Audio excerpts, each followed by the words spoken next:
Con mucho gusto, si eso es lo que necesitamos, aquí está. Buenos días a todas y a todos. Soy Claudia Guillemot, en nombre de la doctora Kitsia Ruiz Navarro, quien ahorita está en un avión. Les doy a todos y a todas la bienvenida. Esta es una emisión más de Coffee Brain, del grupo Brain and Mind. Nos acompañan hoy, como pues todos los jueves, Monique de Amasuno, quien hace posible estos programas. Gracias, Monique, por estar con nosotros. Está con nosotros también la doctora Abril Nuche, nuestra neuropsicóloga y que nos da tanta luz en temas de neurociencias. Está también Emma Enríquez, quien también es doctora en psicoanálisis relacional. Probablemente ya eh, me está diciendo que si puedo fijar mi teléfono, ahorita me hago cargo de eso. Eh, Estuvimos con algunos problemas técnicos antes de poder entrar aquí, pero aquí estamos con mucho gusto y probablemente se sumen a este Coffee Brain también Mercedes Navarro, psicóloga cognitivo-conductual, además especialista en mindfulness y en tanatología, y también la maestra Corina Schroeder, también psicoanalista y quien se dedica mucho a todo el tema de crianza. En este momento le cedo a Bárbara, a Emma Enríquez el micrófono para que presente a nuestra invitada. Estaremos hoy hablando de qué es esto de las altas capacidades. Adelante. Buenos días a todas y a todas, a todos y a todas. Para mí es un honor presentar el día de hoy a la maestra Alejandra Vera Puigcerver. Vamos a hablar de altas capacidades. Ella es una experta en las altas capacidades. Tiene un currículum muy, muy extenso. Me gustaría eh, enfatizar en los 17 años de servicio que tiene como psicóloga para la educación especial en el estado de Quintana Roo. Así que, bueno, su labor es invaluable en relación a lo que ha hecho por nuestras niñas, niños, adolescentes y personas adultas jóvenes y adultas ya maduras. En relación a esto de las altas capacidades, eh, tiene Ale una especialización en las mismas por Adana en la Fundación con Reconocimiento por el Departamento de Educación en Barcelona, España. Y esto es muy, muy importante porque me parece que en relación a este tema que ahora mismo vamos a definir, ellos son los pioneros y han sido punta de lanza en relación a este gran tema que tenemos oportunidad de hablar el día de hoy. Así que muy, muy bienvenida, Ale, maestra en neuroeducación, y con este expertise tan, tan extenso. Hombre, muchísimas gracias. Yo súper contenta de estar con ustedes y conocerles y sumarme con un granito de arena a lo que estén construyendo. ¿Qué es esto de las altas capacidades y por qué se conoce como altas capacidades en España, Ale? ¿Y por qué nosotros las hemos incorporado como aptitudes sobresalientes? ¿Cómo lo podemos definir? Bueno, en México, desde la década de los 80, se incorpora la figura de las aptitudes sobresalientes, ¿ok? Y desde antes, en la historia de la educación en nuestro país, habían grupos integrados que se les conocía como grupos CAS, ¿ok? Y entonces, desde allá se empieza a identificar que, bueno, la currícula está diseñada para la mayoría y que las minorías corren riesgo de no disfrutar de su derecho a la educación, ¿no? De una educación pertinente y acorde a sus necesidades. Insisto, las minorías. Quizá podemos ir ubicando más fácilmente a la minoría de la discapacidad intelectual, por ejemplo, en el marco de la escuela, pero del otro lado, otra minoría es la aptitud sobresaliente intelectual, ¿ok? En esta situación, las aptitudes sobresalientes en general. En México, está el reconocimiento de 5 aptitudes sobresalientes, insisto, desde la década de los 80, el modelo de atención educativa hacia la educación especial en nuestro país ha ido cambiando con el paso del tiempo, natural y esperado, ¿no? Ay, creo que empieza a haber ruido aquí, ¿verdad? ¿No? Bueno, estoy en el marco de una escuela, así que habrán ruidos de pronto de escuela. Mil disculpas por eso. Bien, en ese sentido, desde 2006, los servicios de educación especial se van haciendo cargo de la atención educativa de los chicos con aptitudes sobresalientes intelectuales, creativas, socioafectivas, psicomotoras y artísticas. Son los 5 tipos de aptitudes sobresalientes. Cada una de ellas va teniendo, digamos, sus parámetros o la manera de que conozcamos por qué estamos hablando de una minoría, ¿ok? ¿Por qué es una minoría? En ese sentido, en 2006 en España ya se formaliza el término de altas capacidades, con lo cual legislan también para la educación y generan estas respuestas educativas pertinentes, ¿no? Algunas veces asumimos que las altas capacidades y las aptitudes sobresalientes son sinónimos. La realidad es que no lo son. Tienen fronteras comunes, ¿ok? Especialmente las aptitudes sobresalientes intelectuales tienen frontera común con las altas capacidades, que es el término que se utiliza en España. Pero, por ejemplo, en nuestro país no hay legislación educativa para las altas capacidades, con lo que hablar de altas capacidades no es lo pertinente, no es lo oportuno, ¿ok? No los cubrimos, en el marco de la escuela no los cubrimos, no los cuidamos con eso, ¿ok? Con lo que desde la referencia española, algunos de los chicos con aptitudes sobresalientes sí que tienen altas capacidades, otros tienen otro tipo de perfil, como el perfil de la superdotación intelectual, y bueno, pero en el marco de México todos tienen aptitudes sobresalientes. En ese sentido, sí me gusta asentarme más en el término mexicano, digamos así, porque es el sitio donde estamos, ¿no? Las particularidades de la identificación de las aptitudes sobresalientes intelectuales sí tienen comunes con el de las altas capacidades, y pues bueno, esto ya es entrar como más detalles. Pero no sé si les he contestado o ya me fui por otro camino. No, No, perfecto. no, bien, bienvenida a la respuesta, ¿no? Porque me hacías pensar en temas de México, que de pronto dicen tenemos la legislación súper adelantada, todo lo que se requiere, pero falta implementarla.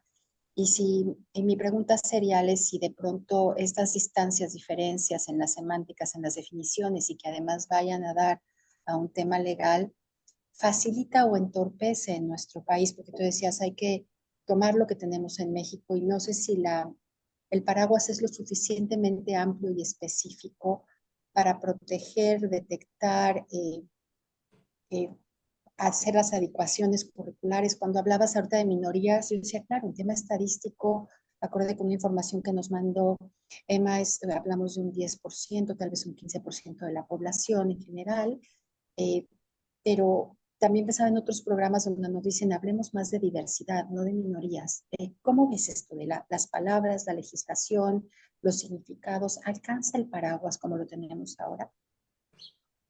Mira, la legislación en nuestro país, la realidad es que es muy buena. Personalmente, después de conocer algunas o incluso mirar, por ejemplo, a las chilenas, a las argentinas que van partiendo piedra todavía, ¿no? Hay países que nos esperaríamos que estas cosas estén pasando y de pronto no lo están en ese camino de hacer logros. Creo que en México tenemos una muy buena, un muy buen techo de cobijo para las aptitudes sobresalientes. Definitivamente, como no hay dichos perdidos, ¿no? Del plato a la boca se cae la sopa.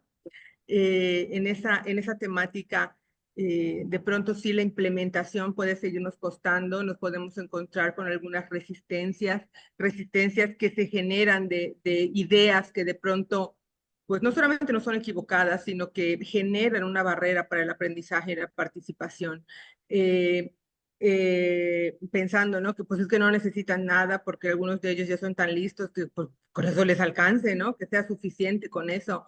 Y la realidad es que en el marco de la escuela, sí es cierto que las aptitudes sobresalientes pertenecen al abanico de la neurodiversidad, por supuesto que sí, es una manera de percibir y de ver al mundo de una forma diferente. Eh, Sin embargo, bueno, en términos de leyes educativas y así, el acento en las minorías se vuelve importante, ¿no? Es decir, bueno, es que hay pocos y entonces estos pocos necesitan un ajuste curricular pertinente y razonable y que les dé una respuesta educativa, etcétera, ¿no? Quiero darle la bienvenida, también nos está acompañando Mariela Pérez, psicopedagoga, y tiene la mano alzada Abril. Abril, adelante. Sí, a mí me parece que nos estamos adelantando mucho porque ya estamos acá en la legislación y todo, pero yo pensando que este es un programa pues para los mamás, las mamás y los papás, ¿no? Realmente, ¿qué es un niño con altas capacidades o una niña? Porque muchas veces acá llegan los papás con esta duda, ¿no? Es que yo quiero saber si tiene altas capacidades porque la verdad es que yo lo veo que es muy listo, ¿no? O sea, hace todos los Legos, hace Legos así para niños más grandes y se hace todos los rompecabezas y sabe todos los dinosaurios y entonces yo quiero saber si tiene altas capacidades. Entonces, yo creo que más bien tendríamos que empezar por definir realmente, ¿no? ¿En qué punto y cómo es que decimos, aquí está pasando algo? Ahora, ¿qué es ese algo? Porque, como decías, ¿no? Un niño, pues puede ser muy listo y puede ser que con eso le alcance y ya, ¿ok? Entonces, ¿en qué punto tenemos nosotros que intervenir? ¿Cuándo se interviene? ¿Cuándo y por qué existe esta legislación? ¿Por qué existe este diagnóstico? O sea, ¿qué es un niño con altas capacidades y en qué punto lo tenemos que empezar a identificar? Bueno, creo que me parece muy pertinente la pregunta, Abril, y te la voy a contestar doble, ¿no? Es decir, ¿qué es un niño con altas capacidades y qué es un niño con aptitudes sobresalientes? ¿Ok? Porque como decía, tienen fronteras comunes, pero no son sinónimos, ¿ok? No diciendo uno ya es igual. ¿Qué es un niño con altas capacidades? Y voy a empezar por allá porque es quizás donde menos me voy a entretener, ¿ok? Un niño con altas capacidades es un niño que tiene recursos intelectuales por arriba de la media, que tiene recursos creativos también por arriba de la media y que tiene recursos de motivación, ¿ok? Y habilidad social con los que también destaca, ¿ok? Básicamente la confluencia de estos tres factores generan la presencia de las altas capacidades. El componente intelectual se vuelve importante, ¿ok? En términos de España, para hablar de altas capacidades, tú sabes que ahí cada región autónoma pues pone sus reglas del juego, lo que no pasa en nuestro país, que es federado, y entonces las reglas del juego nos sirven de Cancún a Tijuana, ¿no? Es decir, va de lo mismo, ¿ok? Entonces, en altas capacidades, una temática que tienen las comunidades autónomas es que pues lo que de pronto el parámetro que coloca alguna no funciona en la otra, aquí sí, pero aquí no, aquí sí hay una respuesta educativa, en este sitio no, hasta que no tenga tanto, hablando de las mediciones que se hacen finalmente para conocer que va por arriba de la media, es decir, que esas mediciones sirven para saber que se trata de una minoría finalmente, ¿ok? Eso es ¿qué es una persona con altas capacidades? Una persona que tiene la confluencia de estos tres aspectos, ¿ok? Intelectuales, motivacionales, que incluye la parte social también, y creativos, ¿va? Todo esto enmarcado en un contexto también, ¿no? Que facilita o inhibe la expresión de esas capacidades, ¿no? En el caso de las aptitudes sobresalientes, por eso decía, te voy a contestar Doble. doble. En el caso de las aptitudes sobresalientes, ¿quién es un niño? ¿Sí, sí, sigo?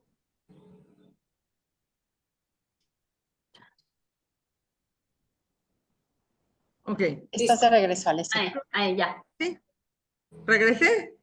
Sí. Ok, perdón. En el caso de las aptitudes sobresalientes, decía, en México hay 5. En el caso de la aptitud sobresaliente intelectual, son chiquillos que tienen recursos intelectuales por arriba de la media. Estamos hablando, es decir, si la manera más fácil de ejemplificarla de pronto es sí referirnos a la capacidad intelectual, ¿no? Y entonces hablamos de cocientes intelectuales a partir de 116, que eso nos permite hacer, bueno, o sea, saber que se pertenece que se está en un percentil 84, que eso hace que quizá pues la planeación de una escuela regular no lo contemple de pronto para sus requerimientos o para las necesidades que vaya a presentar.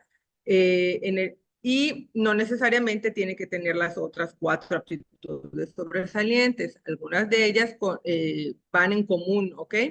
O para la aptitud sobresaliente creativa, también hablamos de un rendimiento que se mide para conocer esta capacidad creativa que tiene esa persona, en las habilidades sociales también, y bueno, para las artísticas y las psicomotoras siempre se requiere del profesional experto en la materia, ¿no? Porque bueno, cuando hablamos de arte, el arte es amplísimo y cuando hablamos de habilidades psicomotoras también son amplísimas, ¿no? Entonces, sería imposible pues que algún psicólogo que se dedicara a las temáticas de la escuela se supiera de todos los instrumentos y de todas las expresiones del arte en sí, ¿no?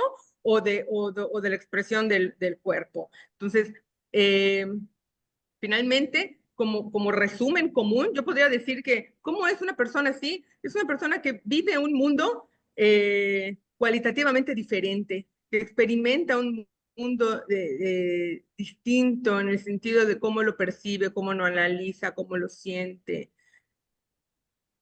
No sé si A te... ver, pero entonces Si sería, te... ¿cómo se vería un niño? ¿Cómo veríamos en la vida cotidiana a un niño en el que tenemos que empezar a decir, híjole, yo creo que este niño necesita algo más?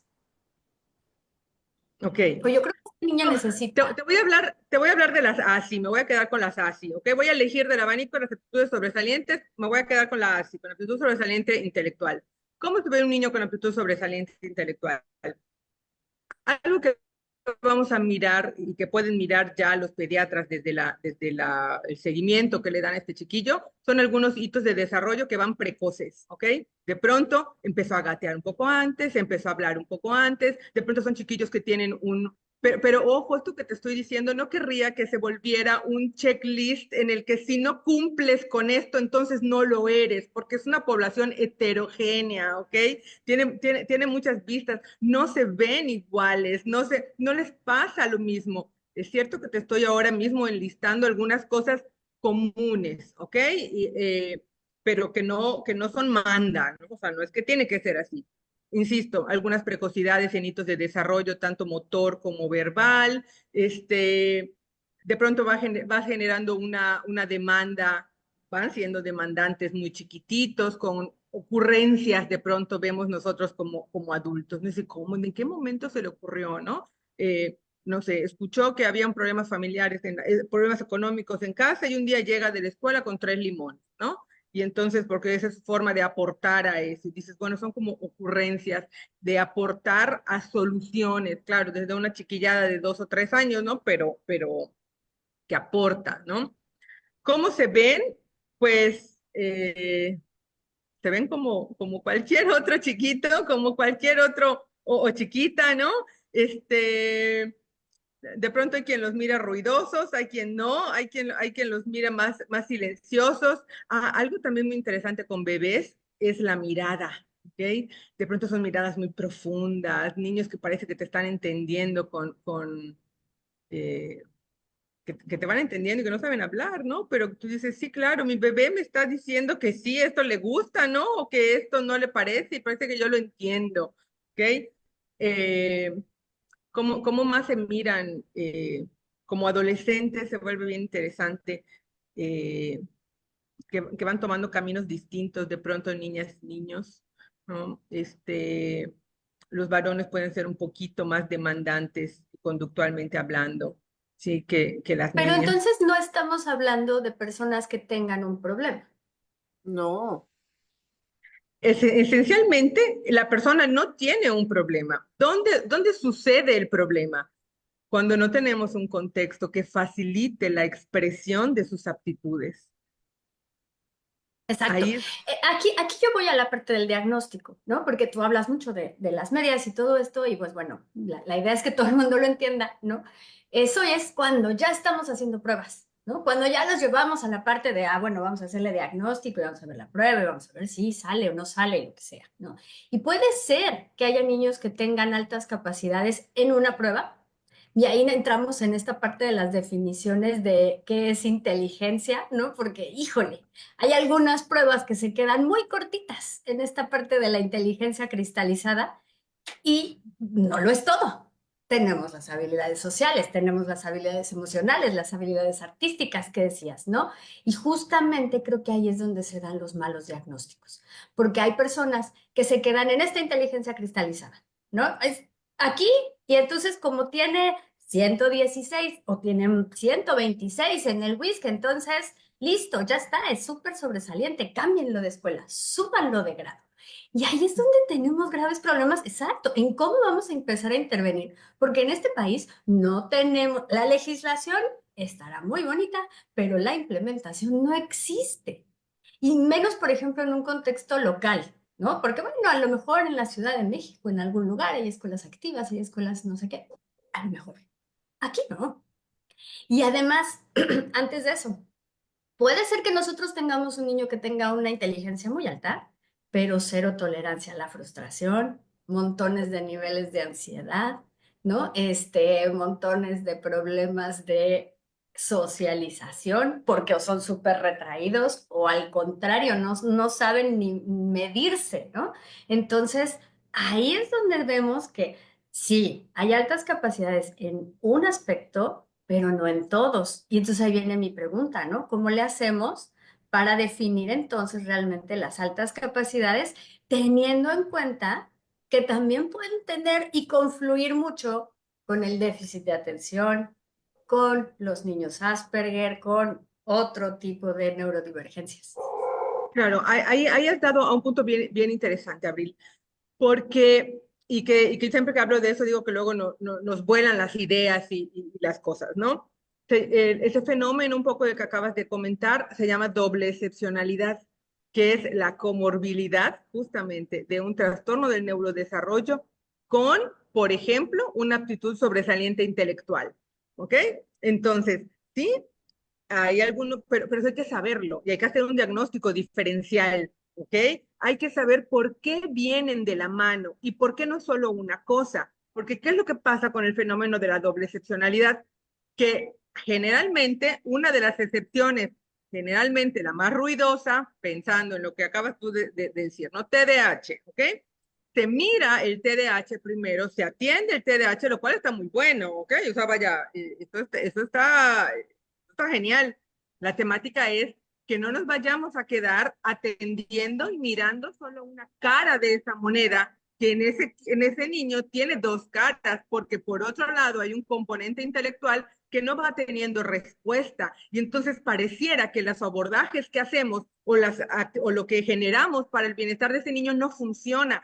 Claro, porque no lo estamos mirando de manera integral, porque no estamos asumiendo que también es un niño con una aptitud sobresaliente intelectual que algunas veces, esto dicho por alguno de ellos alguna vez conmigo, se sienten como faltos de respeto, ¿no? Que me está faltando el respeto con esto que me dice, ¿no? O sea, me está tratando como si yo Como no niño. supiera, ¿no? Exacto. Entonces, en ese punto, claro que da lugar a hablar de autismo, claro que da lugar a hablar de TDAH, claro que da lugar a hablar de dislexia, discalculia, disgrafia, que esos son los que más nos complejizan, porque entonces tú te imaginas que un chico con aptitud sobresaliente intelectual quizá va a andar con un libro bajo el brazo, pero pues si tiene dislexia, no, lo que menos va a querer es un libro bajo el brazo, ¿no? O tú te imaginas que es un genio matemático porque tiene aptitudes sobresalientes intelectuales, pero tiene discalculia y las matemáticas lo repele. Si tú vas a querer identificar que tu niño tiene aptitudes sobresalientes intelectuales porque es bueno en matemáticas, ya erramos, ya no lo encontramos, ¿ok? Ya no nos va a aparecer. Y lo mismo con la escritura, ¿no? Y la disgrafia. Es decir, tú te imaginas que va a escribir, ¿no? Los libros, tal cual, y ese joven no quiere agarrar un lápiz, ¿no? No quiere escribir nada, tiene una letra desastrosa. En general, varios de ellos tienen una letra compleja, ¿ok? Entre otras cosas, porque la letra, la manita, yo siempre hablo de la manita no va al ritmo de su pensamiento. Entonces ellos van súper rápido, ya tienen la idea en la cabeza, pampa, ya sé qué quiero poner, pero esta mano que lleva su propio ritmo, ¿no? Va escribiendo pues a otro y con tal de escribir rápido terminan escribiendo que no veas, ¿no? Y Se les pasa saltan. en el lenguaje. Creo que definiste muy bien lo que les pasa en el lenguaje. Piensan a la velocidad de la luz, pero no pueden hablar a la misma velocidad. Es algo muy Por eso luego no importante, se les entiende. es algo muy importante tomar en cuenta en relación a la fineza del diagnóstico, ¿no? Me acuerdo a estar presente en una charla que Ale dio y hablaba de cómo reconocerlos a propósito de la pregunta que nos hacemos, ¿cómo podemos saber que tenemos un chiquito sobresaliente? Y bueno, presentan disincronías que implican diferentes niveles de desarrollo, presentan habilidad para aprender más rápido y sin necesidad de tanta práctica, tienen características de liderazgo, pueden organizar actividades e influir en sus compañeras y compañeros. O sea, esto les da una complejidad impresionante y nos hace abrirnos a la experiencia de la integralidad de este ser humano, que muestra también una alta sensibilidad emocional, social o física, que ya habíamos hablado, altos niveles de creatividad y tendencia a unir ideas o cosas de manera inusual, además de empatía y preocupación por temas sociales, ecológicos, entre otros, ¿no? Y me acuerdo también, si se presta y si lo consideras conveniente, Ale, hablar de estas ideas erróneas, de como cuando uno se pone un antifaz y está esperando que un chiquito que es sobresaliente en unas áreas lo sea en todas, ¿no? O que tiene ansiedad, o que tiene depresión, y entonces eso hace que uno los encuadre en determinada manera de ser, cuando estamos hablando de que es una minoría que es poco representada, y que también hay diferencias, por supuesto que hay diferencias, pero en esta fineza sí habría que considerar que en una de las ideas erróneas, que siempre tienen alto rendimiento académico y que tienen buenas calificaciones, ¿no? No siempre, ¿no? Ni tampoco tienen excelente conducta. Generalmente son muy parlanchines, siempre tienen algo que decir, tienen, como decía una maestra en alguna de las escuelas para las que trabajé, hormigas en las pompas. Siempre tienen que estar buscando acomodo y no se están en un solo lugar. Así que no siempre tienen buena conducta. Algunas veces sí tienen problemas. La socialización a veces no es lo suyo. A veces les gusta ser solitarios y a veces por eso llaman la atención. Pero claro, estos solitarios como no dan lata, entonces no se les ve. Eh, que entonces tendrían que tener esta vocación de servicio y servir de ejemplo a sus compañeras y compañeros, ¿no? Y que disfrutan mucho de estar en la escuela. No todos los chiquitos con aptitudes sobresalientes disfrutan mucho ir a la escuela. Al contrario, muchas veces se convierte en un reto porque es muy difícil, teniendo una sensibilidad y una manera muy particular de integrar el mundo, de sentirse entendidos y de entender y procesar al mismo ritmo todo lo que está sucediendo en su entorno, ¿no? Y esto que también es característico de que no requieren de ayuda porque ya son inteligentes, entonces dejémoslos por aparte, que ellos no pueden ir integrando a su ritmo, pero al final, pues bueno, no necesitan de este acompañamiento. Yo quisiera aquí también agregar, y con esto le doy también la palabra a Mariela. Mariela, si quieres, para que Ale pueda contestarnos, no sé si tengas alguna pregunta o algún comentario. Estoy pensando en unos papás que tenían esta sospecha a partir de algunas conductas de uno de sus hijos, de decir, tal vez este chiquito tenga como una inteligencia por encima de la mayoría, es decir, tratando de ver cómo podían acompañarlo y ofrecerle. Y el papá me decía que le habían hecho preguntas como, tiene mucha necesidad de azúcar, come mucha fruta, o sea, preguntas muy específicas del día a día del niño, pero no nada más en cuanto a cuestiones conductuales o socioemocionales, sino también, por ejemplo, de alimentación, de necesidades, si es que son cerebros que consumen mucha glucosa, ¿no? Con eso le doy la palabra a Mariela. Adelante. Sí, bueno, a mí me gustaría comentar un poco acerca del aspecto socioemocional en los niños y las niñas que tienen altas capacidades, que lo que yo he observado es que en las dinámicas, pues se espera que ellos socialicen de acuerdo a los niños de su edad y se pugna constantemente por tratar de integrarlos pues a aspectos sociales, ¿no? Con otros niños de su edad, etcétera.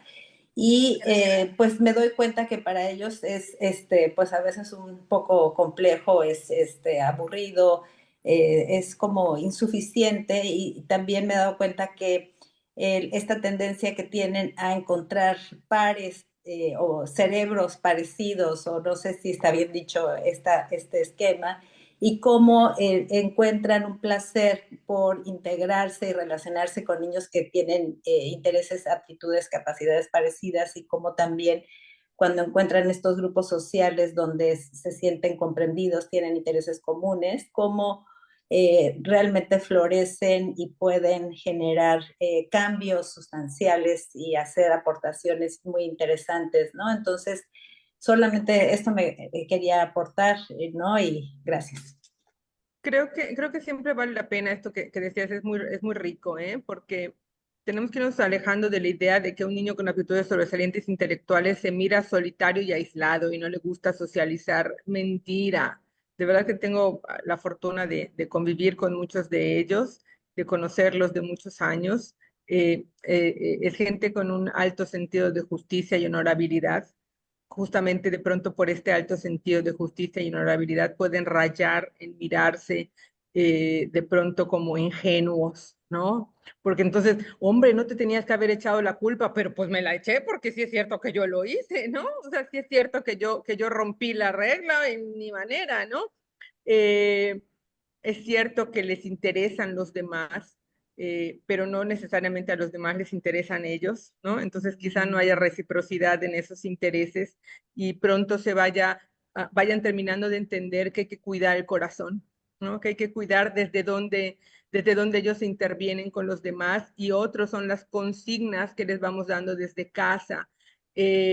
Cuando tienes a un niño con un interés social, es decir, con interés de apoyar a otro, y tú le dices, ¿no? Le pones una etiqueta de, ay, la licenciada, ya llegó la licenciada, ella va a entrar en justicia, ¿no? Porque le gusta, no sé, le colocas literalmente un apodo, un mote, algo, ¿no?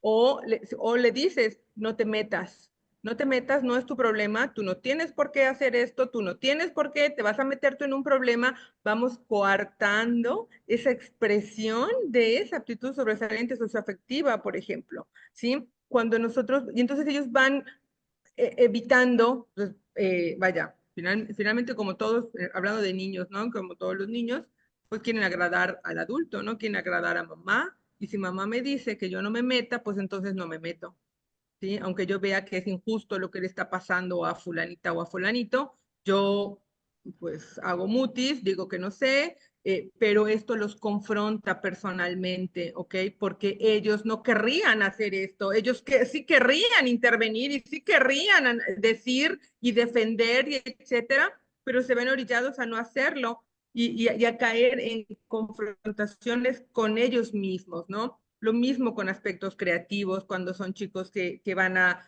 dar una opinión, que tienen una solución, que, oye, mamá, pero fíjate que ya vi, oye, pero si le hacemos de esta manera, no te metas, no te metas, no te metas, esto es un problema de tu hermana, no tuyo, no te metas, ¿no? Entonces vamos coartando también esas expresiones. Creo que como familias, pues hemos de mirar, mira, toda esta semana, de hecho, he estado trabajando con familias de niños con aptitudes sobresalientes en el marco de la escuela pública, primaria pública regular, bueno, y secundaria. Hoy estoy en una secundaria, y algo que ha sido muy interesante en estos días ha sido poder mirar cómo las mamás pueden reflexionar sobre cómo van coartando esas expresiones, como esto que les acabo de decir no son palabras que a mí se me han ocurrido en este instante, ¿no? Son palabras prestadas, el no te metas, ese es un tema de tu hermano, uno de los chicos que a su hermano el mote es que es un castor, ¿no? Porque anda juntando palitos y cositas porque es algo que va a construir, pero el niño junta palitos y mamá los va tirando detrás de él. Entonces el niño siempre cae en un berrinche, ¿no? Y se le mira así, como emberrinchado, porque le tiran los palitos, pero lo que pasa es que trae un proyecto en la cabeza que no ha podido materializar porque no le dejan de tirar su materia prima para hacerlo, ¿no?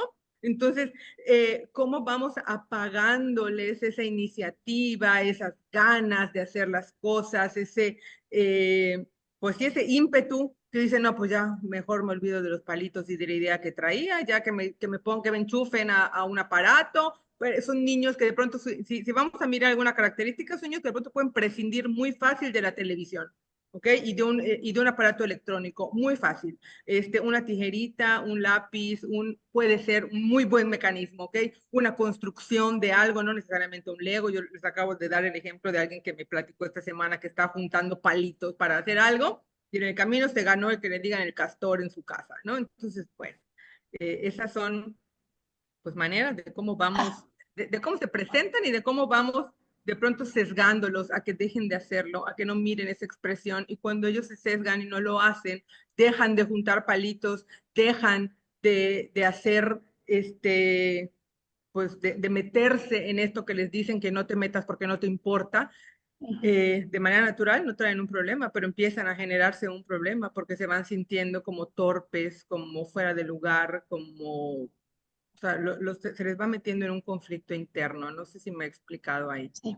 Vale, entonces, a ver, hablando un poquito hemos como tocado diferentes bases, ¿no? Desde la definición de esto de las altas capacidades, lo que implica la confluencia de diferentes aptitudes, la detección, ¿no? Qué tendríamos que ver o a qué tendríamos que fijar para detectar, diagnosticar las posibles comorbilidades o las confusiones, pues, tal vez el tema educativo formal en la escuela, las adecuaciones curriculares, lo que podría pasar en la familia en relación a lo que acabas de decir, tal vez irles coartando temas de desarrollo. En los estudios que se hayan hecho alrededor de esto, estoy pensando como en uno de los documentales que nos mandó Emma, que era como out of the box, ¿no? O sea, como esto que está fuera de la cajita, de lo previsto, de lo que conocemos. Eh, ¿Cómo explicarle a los papás? Los meten como en un espacio como podría pasar con niños con alguna discapacidad, de ser el otro, el no entendido. ¿Hay algún tema genético hereditario? eh, Temas de embarazo, es decir, cómo darles tranquilidad a los papás de, pues estas son cosas que suceden y cómo abordarlas. No sé si te has enfrentado a cosas así que de pronto digan, no, ¿cómo? ¿Y ahora qué se hace con esto, no? Sí, claro. Este, es la rifa del tigre, ¿no? Te sacaste al tigre, ajá, ¿y ahora qué hago con el tigre? ¿No? ¿Cómo le doy de comer? ¿Cómo le doy un espacio, digno, ¿no? Para que ese tigre no se me quede ahí, inmovilizado o, vaya perdiendo músculo en mi casa, ¿no? Sí hay un componente genético, como todo, por supuesto.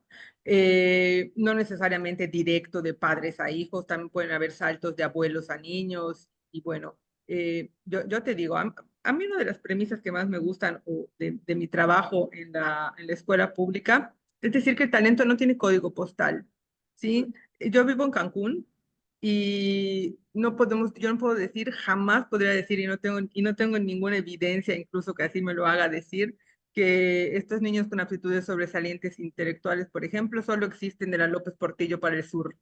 De la López Portillo para el norte también está plagada de niños con aptitudes sobresalientes, pero que no están teniendo los mismos escenarios que quizá tienen los de la López Portillo para el sur, ¿ok?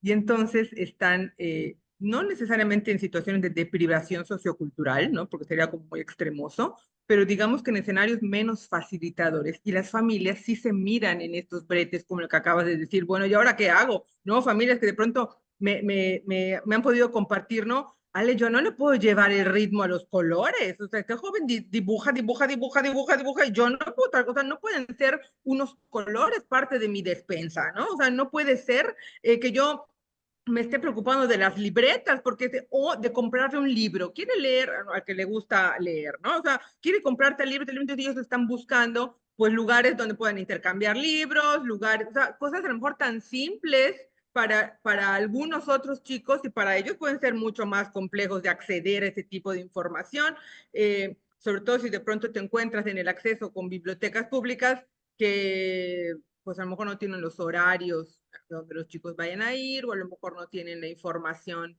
pues que ellos quieran encontrar, o no tienen el acceso a internet que tienen otros para hacer sus investigaciones. Entonces, claro que hay escenarios pues, más complejos, pero que nacen en todos sitios. Esta gente nace, así como decía Chavela Vargas de los mexicanos, ¿no? Que un mexicano nace donde quiere, pues esta gente nace donde quiere también. Entonces, el punto está el que si los podamos identificar, si podamos no solamente identificarlos, sino también acompañarlos, ¿no? nos viene bien a todos, les viene bien a ellos y nos viene a todos, y nos viene bien a todos como comunidad finalmente, porque muchos de ellos están pensando en ideas proactivas hacia la comunidad, ¿no? O sea, ¿cómo ayudo? Una manera de trabajar con ellos, por ejemplo, en la escuela, es mediante la generación de proyectos. Estos proyectos van teniendo en confluencia todos los campos formativos de la escuela. Entonces, en ese proyecto están incluidas, no me voy a meter como a los campos formativos, que es lo actual y pero vamos a pensar en materias, que aunque hoy no existen esas formalmente, ¿no? Pero bueno, pensamos que en un mismo proyecto está incluida la materia de matemáticas, la de español, la de ciencias, ¿ok? Y ese proyecto que ellos planean, de pronto nos dicen, ¿y a ellos se les ocurrió? Sí, a ellos se les ocurrió. Los hacen trabajar en equipo, desterrando esta idea de que es gente que no le gusta trabajar en equipo. No, sí le gusta trabajar en equipo. El tema es que el equipo no siempre jala parejo. Entonces, cuando ellos se quedan cargando con el equipo, pues a ella no me gusta. Y es que eso no nos gusta a nadie, que trabajemos en equipo. Sentir o asumir que todo lo hago yo, eso no, pues no le gusta a la mayoría de la gente, ¿no?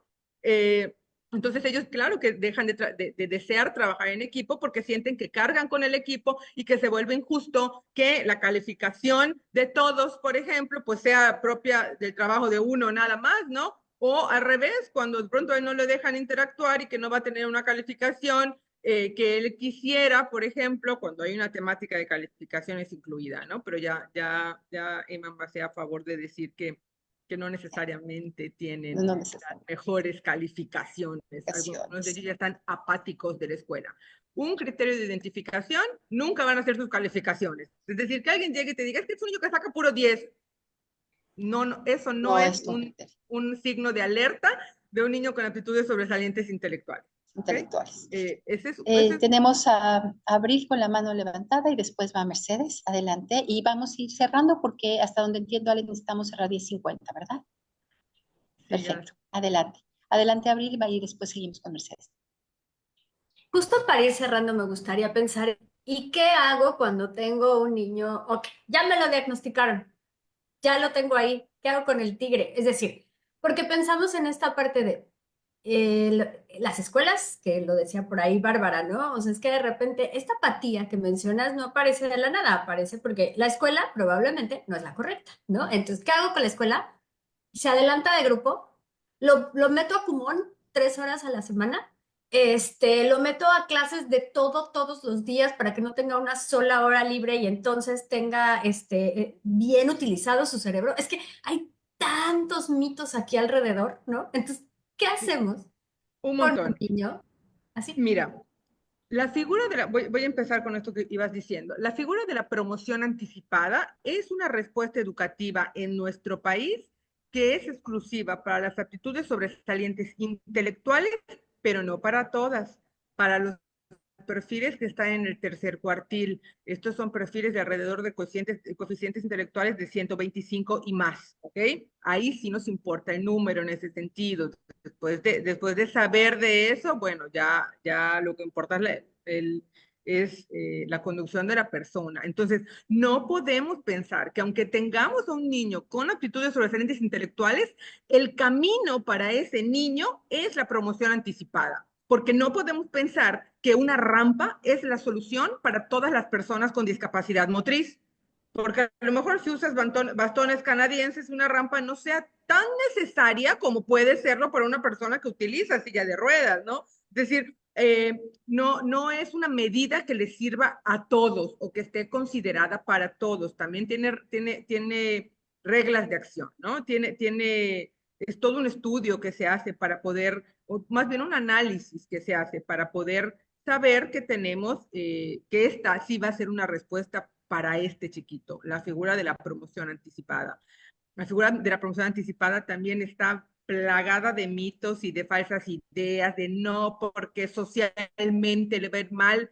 Es más, esa esfera social es una de las razones para las cuales hacer la promoción anticipada. Porque si estamos hablando de disincronías, donde la edad mental va por un camino y la edad cronológica va por otro, una manera de acercarse a personas que tienen una edad mental similar a la de él pues es justamente con la promoción anticipada, ¿ok? Entonces, ahora mismo estaba, a las 8 de la mañana, hoy, estaba trabajando con una familia que se está enterando hoy en este momento, que tiene un hijo de 14 años, que tiene un niño que es candidato desde ya para una promoción anticipada. El chavo lo acaba de saber, se lo acaba de llevar de tarea para su casa.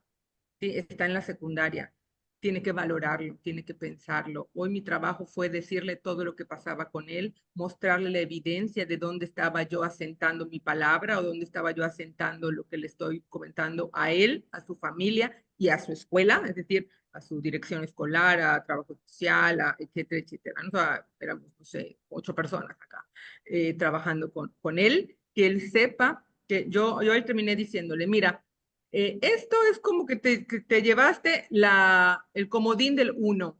No estás obligado a usarlo en la partida del 1. O sea, todos hemos jugado 1 alguna vez. Bueno, el comodín que te hace cambiar de color o lo que fuera, ¿no? No estás obligado a usarlo en este momento, pero tienes que saber, y mi trabajo aquí en el marco de este lugar en el que estamos es decirte que tienes este comodín. ¿Lo usarás o no? Esa ya va a ser, es como es un tema de derechos en el marco de la escuela, es que tú sepas que tienes este derecho. Si lo usas o no, esa es otra historia, ¿ok? Es como el acceso a la salud y tu derecho a las vacunas. Si te vacunas o no, esa es tu decisión personal, ¿ok? Pero que sepas que están. Y en ese sentido, perdón, ¿a partir de qué edad ya los dejan decidir a ellos mismos? Pues mira, yo no te podría dar un parámetro exacto a partir de qué edad, pero algo que sí te puedo decir es que ya desde la primaria siempre vale la pena decirles, siempre vale la pena que acompañarles para decir sí, sí quiero. Lo que yo he podido, lo que te puedo hablar con base en mi experiencia es que la verdad es que todos quieren, porque esto es como abrirle la reja al galgo que está a punto de entrar a correr, ¿no? Es decir, ya, brum, le quitas el freno y ahora sí voy con mi ritmo, ¿ok? A los más chiquititos es cierto que en mi experiencia no se les ha preguntado cuando están en segundo de kinder, por ejemplo, o cuando están en tercero de kinder, no sé, porque la promoción anticipada solo se puede hacer a partir de segundo de kinder, primero de kinder no entra, ¿no? Entonces, bueno, a partir de segundo de kinder, ay, creo que me fui. ¿No? ¿Sigo? Ya, sigo, Ahí sigo. estás, ahí Ok. estás. Ahí estás, Ok. ahí estás. A partir de segundo de kinder, yo te puedo decir que sí a ellos no se les ha preguntado, pero que los que están viviendo, los chiquillos que yo conozco que están viviendo en este momento su promoción anticipada de kinder a primaria, ellos ni enterados, ni lo notan, o sea, ellos van a la escuela a aprender, siguen yendo a la escuela a aprender y lo pasan bien, ¿ok? Bien, algunos de ellos empiezan a tener amigos que antes no tenían, porque ahora tienen gente con quien platicar, con quien estar. Y no sé, Marita Abril, había otra cosa que habías dicho después de la promoción anticipada y te quería dar respuesta, pero no la recuerdo ¿Qué ahora. hacemos? ¿Qué hacemos con un niño? O sea, ya sé que lo tengo. Ahora, ¿qué hago Llenarlo con de él? actividades, llenarlo de actividades. Llenarlo de Cierto. actividades, sí. No, exacto. Necesitan tiempo de aburrirse. Esta gente, mientras más aburrida, más proactiva puede ser. Ahí les vienen de pronto grandes ideas y grandes cosas. Te decía que algunos de ellos pueden prescindir muy fácil de la televisión.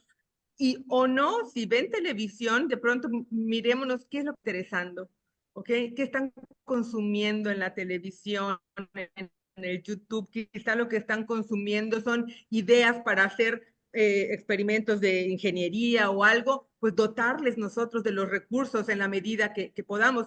¿Saben qué resultó de este castor que les decía de sus palitos?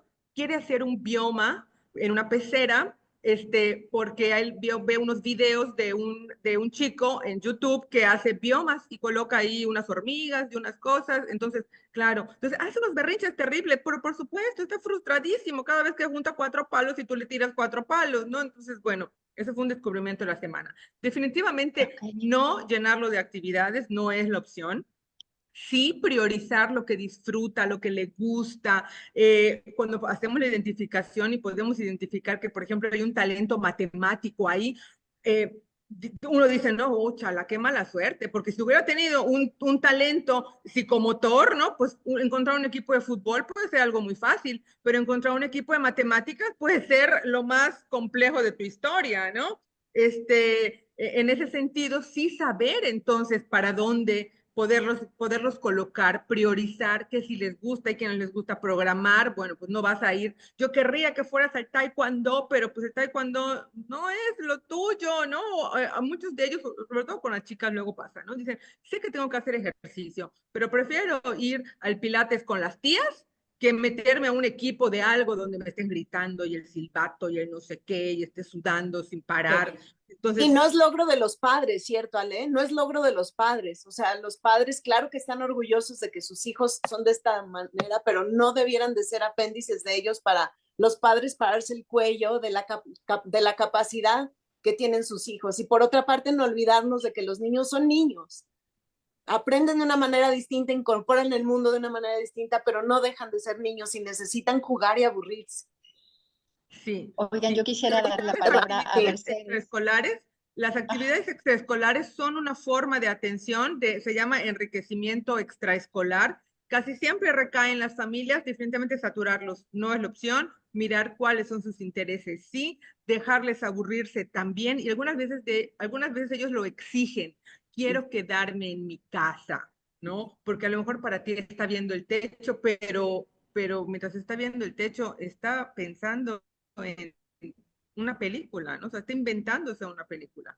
Sí, Mercedes, no, no, perdón, adelante. Yo Mercedes. estoy realmente preocupada por ti, Ale, porque tú tienes aquí normalmente es que tenemos un poquito más, pero quiero ir cerrando el programa, agradeciéndoles a todas y a todos que estuvieron presentes, esperándolos la próxima semana con el tema A los niños no se les rompe. Y con esta última intervención de Mercedes cerramos. Ale, agradecerte, Emma, el haber coordinado que estuviera Ale como nuestra invitada. Adelante.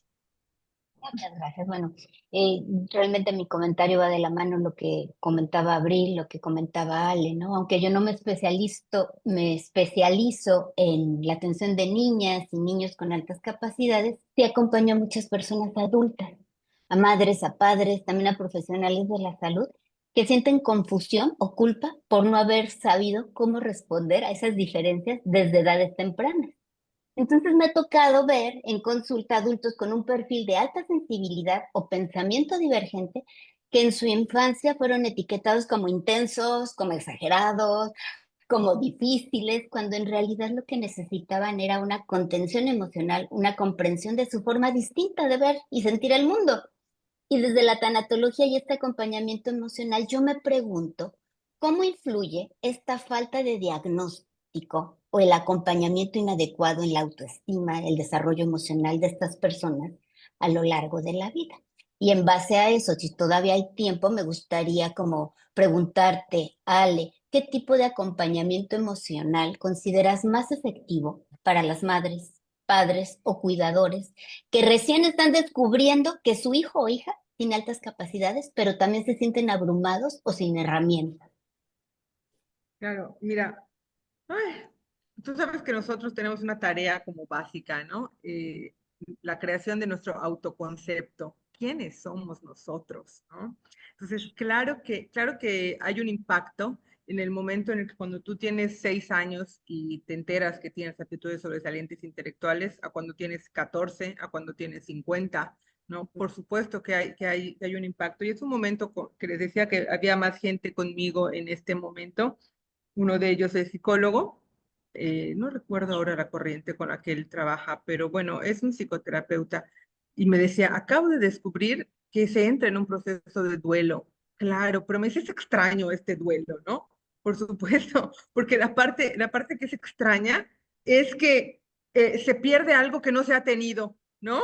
O se entiende, empiezas a entender algo ya como tarde, como tardío, ¿sí? Es decir, perdí la oportunidad de entender esto, no sé, 10 años o 20 años o los que fueran, ¿no? Creo que allá sí son procesos emocionales bien intensos.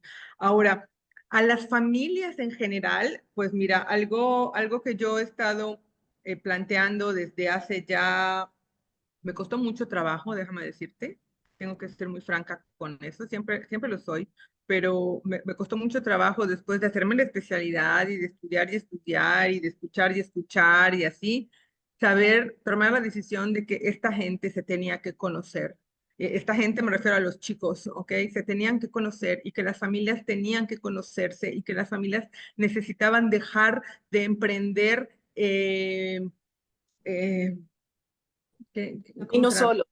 Guerras, ¿no? Individuales, ¿no? Desafíos individuales, que ir en comunidad sí era lo que necesitaban. España está plagada de asociaciones de familias de niños con altas capacidades. Hay un montón, ¿ok? En México no, y en Cancún menos. Con lo que desde el 2022 me suavicé un poco, me di el permiso, eso fue yo solita darme ese permiso de decir, sí, nos tenemos que ver, se tienen que conocer entre ellos y empezamos primero con que en marzo del 2022 hicimos un grupo con las primeras mamás que yo ya tenía ahí en la consulta y en el acompañamiento, con la identificación. Y después de eso, el siguiente paso fue inminente, ¿no? El 10 de julio nos vimos, se vieron los chicos por primera vez. Era la primera vez que se miraban en espejos que les reflejaban y que les decían, pues no estás tan raro porque yo soy como tú, ¿ok? En esta rareza de sentirme diferente, ¿ok? En ese sentido que compartían gustos comunes, que tenían pláticas interesantes, y otros ni siquiera eran pláticas, solamente era acompañarse a hacer cosas, ¿no? A volar un papalote desde el mar, por ejemplo, a hacer algo, no sé, divertido para ellos, ¿no? Sin juicios, sin competencia de a ver quién puede o a ver quién sabe o a ver quién no. Hicimos un juego de mesa en equipos. Ese 10 de julio yo iba, lo recuerdo perfecto, porque iba muy nerviosa de que yo por primera vez iba a estar en contacto con mis chiquitos fuera del espacio seguro, que era mi consultorio, ¿no? En el camino mi hija me preguntó a qué íbamos, si yo iba a trabajar o iba a tener un día de playa. Y yo hubo un momento en que dije, no sé qué le voy a no sé qué es lo que tendría que contestarle, ¿ok? Al final le dije que no, que iba yo a tener un día de playa, que no iba yo a trabajar, ¿ok? Y sí, tuvimos un día de playa, lo pasamos muy bien. Después de eso, nuestra comunidad ha crecido, ya somos cerca de 70 familias que pertenecen a esta red. Sí me gusta llamar la red desde 2022 porque me parece que es una red que contiene, que acoge, que da soporte, que anima, y en donde se mira con cariño cuando alguien va y tiene un logro, cuando dice, mira, ganamos tal, ¿no? Porque no es un afán de, de presunción, sino bueno, es una realidad, ganamos esto, ¿no? Y nos fue bien y nos esforzamos por aquello y echarle porras a quienes ahora, por ejemplo, participan de la Olimpiada de Matemáticas, que insisto, pues si te sale un talento matemático, ¿dónde encuentras el escenario? Si te salió un talento deportivo, pues muy fácil que encuentres algo de pronto, ¿no? Pero matemáticas, complejo. Entonces, bueno, celebramos eso. Tenemos una reunión anual, sí o sí, que es para nuestra foto por el Día de las Altas Capacidades, que es 14 de marzo. Nos tomamos una foto con una camiseta amarilla, que es el color que uno de los colectivos de España ha elegido para simbolizar las altas capacidades. Nosotros, como la red a la que yo estoy hablando, es una red de aptitudes sobresalientes intelectuales, sí tenemos esa frontera común con las altas capacidades, entonces, bueno, con ese sesgo finalmente es que nos unimos a ese día y nos miramos una vez al año y bueno, siempre es impactante vernos todos juntos ahí, es increíble, ¿no? Esto ha generado, tú sabes, regresando a tu pregunta de qué hacer, pues bueno, nosotros hemos hecho esto. Esto ha generado que tú sabes que del alargamiento de telómeros cuando la gente comparte y se siente acompañada justamente, ¿sí? Cuando la gente se siente comprendida y arropada y bueno, no querría ser muy subjetiva de cómo se siente estar en esta red, pero creo que ahí sí me encantaría, todavía se puede un poquito, yo sé que ya voy, la que está presionada aquí soy yo lo sé, pero bueno, vivo así con el tiempo, entonces, Oh, pero sí ese estamos emano, nosotros también por cerrar. Ujú. No, por cerrar nosotros, ok, porque el programa debe cerrar a las 11, pero me encanta cómo terminaste, Ale, como en esta parte de altas o no altas capacidades, todos necesitamos comunidad, ¿no? Necesitamos este espacio de confluencia, de vínculo, de apego, de reconocimiento de las diferencias de las minorías, de lo que nos distinguen. Y bienvenida siempre, esta es tu casa. Muchísimas Muchas gracias. Pero que también nos une. Bastante, Bárbara. Gracias. Gracias a todas y a todos por haberse conectado una vez más. Nos esperamos y nos vemos en nuestras redes y nuestros puntos de unión también. Muchas gracias, Ale, por tu intervención. Próximo jueves, misma hora, mismos canales. Los niños no se rompen. Hasta Bye luego. bye. Encantada.